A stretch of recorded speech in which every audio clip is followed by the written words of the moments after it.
Hi friends, ஓம் அங்காள பரமேஸ்வரி அம்மன் துணை. நாம் ஒரு கோயிலில் இருக்கிற பழக்க வழக்கங்களை தெரிஞ்சுக்காம அந்த கோயில் விழாக்களில் போய் கலந்துக்கிற தப்பை பண்ணிக்கிட்டே இருக்கோம். அப்படி பண்ணும்போது அது நல்லது பண்ணுமான்னு தெரியல. அப்படி ஒரு விழா தான் அங்காளம்மனுக்கு நடக்கும் மயான கொள்ளை திருவிழா. ஏன் சுடுகாட்டுக்கு போய் அந்த விழாவை கொண்டாடுறாங்கன்னு தெரிஞ்சுக்கிட்டு போனீங்கன்னா அந்த அம்மனோட அருள் நிச்சயம் கிடைக்கும். சிவனை மட்டுமே வணங்கும் பிரிங்கி மகரிஷி அன்னையை கும்பிடாமல் தினமும் ஒரு வடிவம் எடுத்தாவது சிவனை மட்டுமே கும்பிடுவார். அவரை கண்ட அம்பாள் ஏன் அவர் என்னை வணங்கவில்லை என்று கேட்க, சிவனோ அவர் சிவன் மட்டும் போதும் என நினைக்கிறார், அதனால்தான் என்னை மட்டும் வணங்குகிறார் என்று கூற,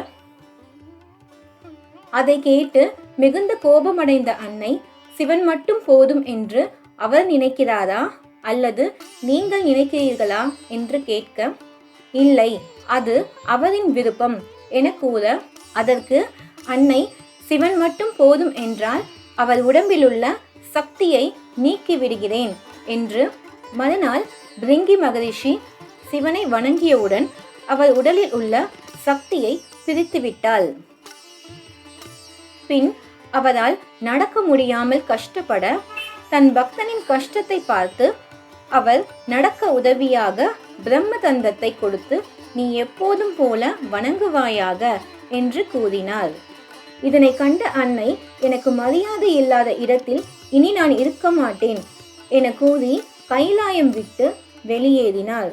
கைலாயத்திலிருந்து வெளியேறிய அன்னை மேல்மலையினூர் தலத்திற்கு வந்து யார் கண்ணுக்கும் தெரியக்கூடாது என்று முடிவு செய்து மண்ணோடு மண்ணாக மறைகிறாள். வால்மீகி முனிவர் ஒரு முறை திருவண்ணாமலை கோயிலுக்கு தரிசனத்திற்கு வந்தார். அப்போது போகும்போது வறண்டிருந்த பூமியில் தரிசனம் முடித்து திரும்பி வரும்போது பச்சை பசேல் என்று பூக்கள் இருப்பதை பார்த்து மிகவும் வியந்து அந்த மண்ணை நன்றாக உற்று பார்க்க, அந்த மண்ணில் பார்வதி தேவி ஓம் நம சிவாய என்ற பஞ்சாக்ஷர மந்திரம் சொல்லி தவம் செய்தார். யார் கண்ணுக்கும், ஏன் பிரம்மர் மகாவிஷ்ணு கண்ணுக்கும் தெரியாத அன்னை ராமநாமம் சொல்லி திருடராயிருந்து பின் மகரிஷியான வால்மீகி முனிவர் கண்ணுக்கு மட்டும் தெரிந்தார். இதிலிருந்து ராமநாமத்தின் மகிமையை நாம் அறியலாம்.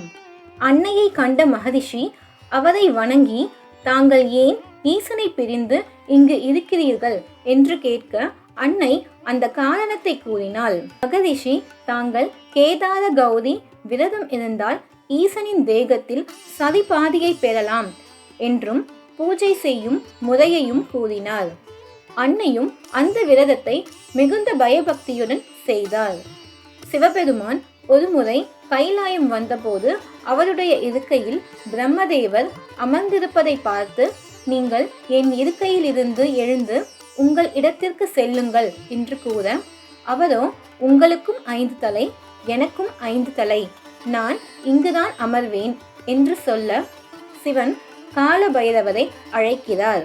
பிரம்மரை அவர் இருக்கையில் சென்று அமர சொல், கேட்கவில்லை என்றால் அவருடைய ஒரு தலையை வெட்டிவிடு என்று சொல்ல, அவரும் பிரம்மதேவரிடம் இருக்கையை விட்டு உங்கள் இடத்திற்கு செல்லுங்கள் என்றார். பிரம்மதேவரோ அதற்கும் மறுக்க, காலபைரவர் அவர் தலையை வெட்டி விடுகிறார். அதன்பின் அந்த தலை வெட்டியவரை விட்டு வெட்ட சொன்ன சிவனின் வலது கையில் வந்து ஒட்டி கொள்கிறது. அவருக்கு கிடைக்கும் அனைத்து உணவையும் அதுவே சாப்பிட சிவன் மிகுந்த பசியுடன் இருக்கிறார். அதனால் பிரம்ம கபாலமாகிய அந்த தலை உண்ணாத உணவாக தேடி வேறு வழியே இல்லாமல் பிணம் எரிந்த சாம்பலை சுடுகாட்டிற்கு சென்று அள்ளி உண்டார். இதனால் சிவனுக்கு சித்தம் தெளிவில்லாமல் இருக்கிறார்.